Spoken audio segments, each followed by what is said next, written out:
Mister chairman, میں اسی پہ ختم کرتے ہوئے اس بجٹ سے سچی بات یہ ہے کہ میں مایوس ہوں، اور سب ساتھیوں نے اشعار پڑھے ہیں، میں شعر نہیں پڑھ سکتا، لیکن میں درد کا شاعر ہے ساحر لدھیانوی. آج پشتو کا ایک شاعر نہیں، وہ پشتو کا شعر کسی اور موقع پہ، لیکن درد کا شاعر. یعنی جب آدمی دیکھتا ہے کہ یہ بجٹ ہے اور اس میں اسی طرح لوگ غریب رہیں گے، ننگے بدن ہوں گے، بغیر جوتوں کے ہوں گے، مال نیوٹریشن ہوگی، ادویات نہیں ملے گی، انصاف نہیں ملے گا، لا اینڈ آرڈر نہیں ہوگا، استحصالی طبقہ لوٹے گا، تو آدمی پریشان ہو جاتا ہے مسٹر چیئرمین.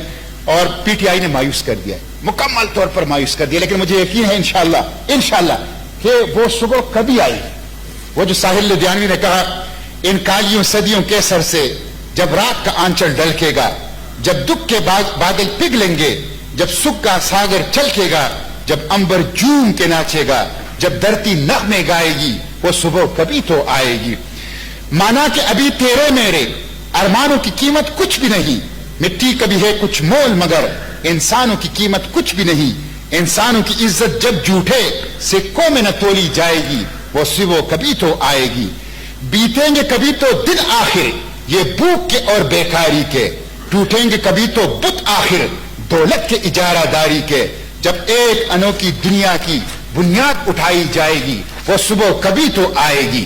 مجبور بڑھاپا جب سونی راہوں کی دھول نہ پانکے گا، معصوم لڑکپن جب گندی گلیوں میں بھیک نہ مانگے گا، حق مانگنے والوں کو جس دن سولی نہ دکھائی جائے گی، وہ صبح کبھی تو آئے گی.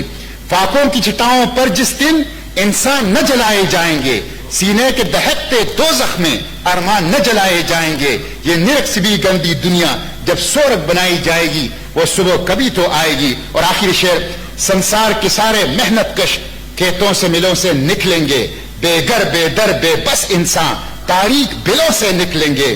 دنیا امن اور خوشحالی کے پھولوں سے سجائی جائے گی، وہ صبح کبھی تو آئے گی. شکریہ.